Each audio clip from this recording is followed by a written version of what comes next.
শাস্ত্রে বলছে অষ্টদ্রব্য ব্রতজ্ঞানী আপহ ফলম মূলম পয়ঃ অবীর ব্রাহ্মণ কাম্যা গুরুর বাক্য ঔষধম।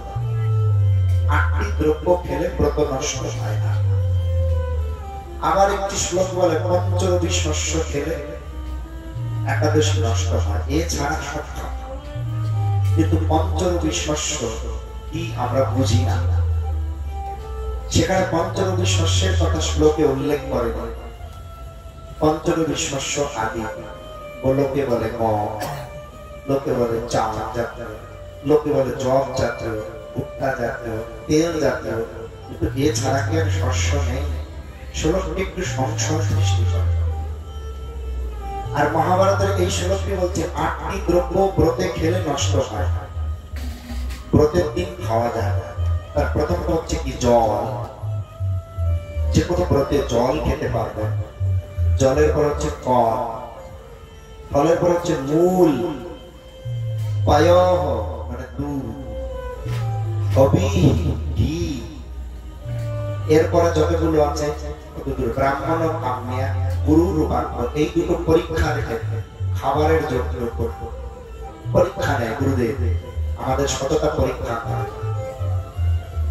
8 নম্বরটি হচ্ছে ঔষধ। যারা ঔষধ ছাড়া চলবে না তাদের জন্য ঔষধ খেতে পারে। তাহলে মোটামুটি খাবার হচ্ছে 6টি দ্রব্য: জল, ফল, মূল, দুধ, ঘি, ঔষধ। এর বাইরে যদি আপনি খেয়ে থাকেন, ভেবে নিন আপনার এতদিন ব্রত হয়নি।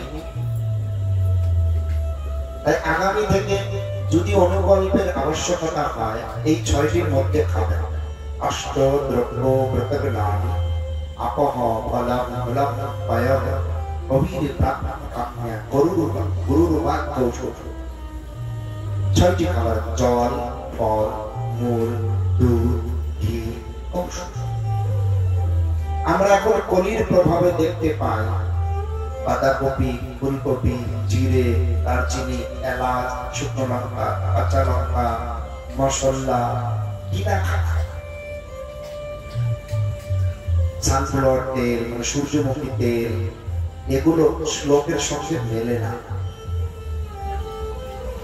তাই লোকের তথাকথিত সিদ্ধান্তে একমত না হয়ে শাস্ত্র যেমন শ্লোক দিয়েছে, আমিও আগে ভুল করতাম। আমার গুরুদেব একদিন আমাকে এই শ্লোকটি শিখিয়ে দিয়ে বলল, এখনই মুখস্থ করে নাও, এর বাইরে যাবে না, লোকের কথা শুনবে না, লোক তোমার কর্মের ফল নেবে না।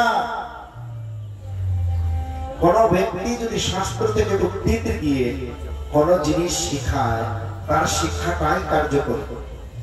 কিন্তু শাস্ত্র বাদ দিয়ে অমুক সোসাইটি করে, অমুক সোসাইটি করে, অমুক ব্যক্তি করে, এটা শাস্ত্র না।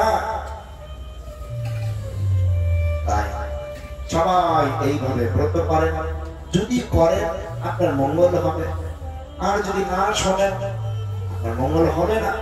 আপনার মঙ্গল আপনার হাতে লাগে, এতে আমার কিছু আসে যায় না।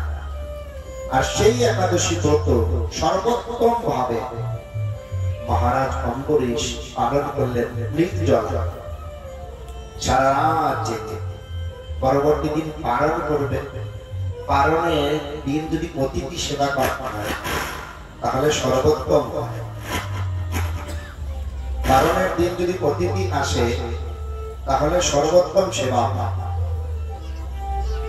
আর অতিথিকে দুর্বাসা মুনি, সশিষ্য দুর্বাসা মুনি, তিনি বললেন, রাজন তুমি আয়োজন করো, আমি স্নান আদি তর্পণ করে আসছি। দুর্বাসা মুনি ইচ্ছা করে দেরি করতে লাগলেন। এদিকে পালনের সময় পার হয়ে গেলে আর একাদশী ফল হবে না, ব্রত হবে না। উপস্থিত মনি ঋষিদের কাছে অম্বরীশ মহারাজ জিজ্ঞাসা করলেন, আমি কি করব? অতিথি ছাড়া দেব?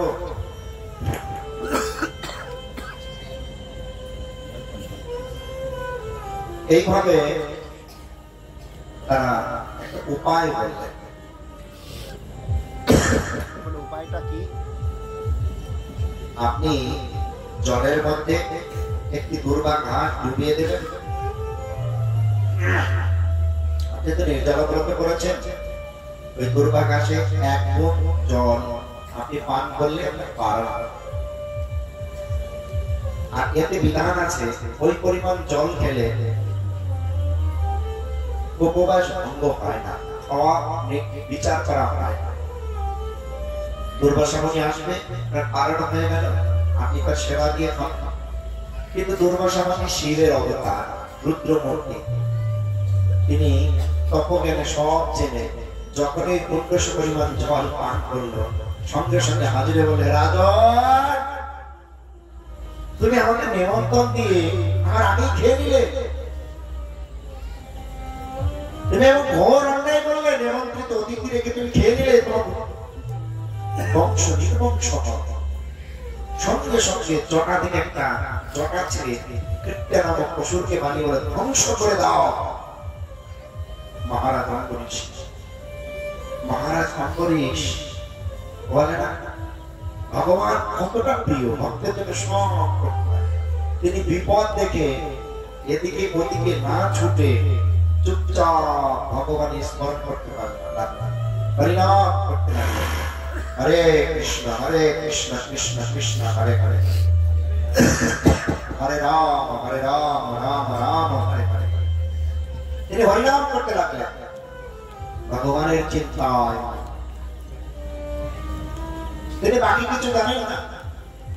ভগবান তাকে রক্ষা করার জন্য সুদর্শন চক্রকে পাঠিয়ে দিলেন। আর সুদর্শন চক্র ধাওয়া খেয়ে প্রথমে তাকে মারল, তারপর দুর্বাসা মুনিকে ধাওয়া করল। তিনি ধাওয়া খেয়ে গেলেন ব্রহ্মার কাছে। ব্রহ্মা বলল, মাপ চাই বাবা, সুদর্শন চক্র। গেলেন শিবের কাছে, বলো আমি পারবো না। গেলেন বিষ্ণুর কাছে, বলে তুমি নির্ভয়, তুমি আমার ভক্তের চরণে অপরাধ করে।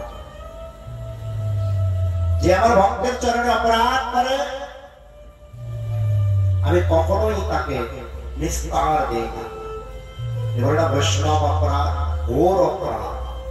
কলির প্রভাবে আজ সকালে জিতু বাবুর সামনে আমাকে বলছে, এক দাদু বয়সী লোক একজন আরেকজনের নিন্দায় পুজো করে লেগেছে।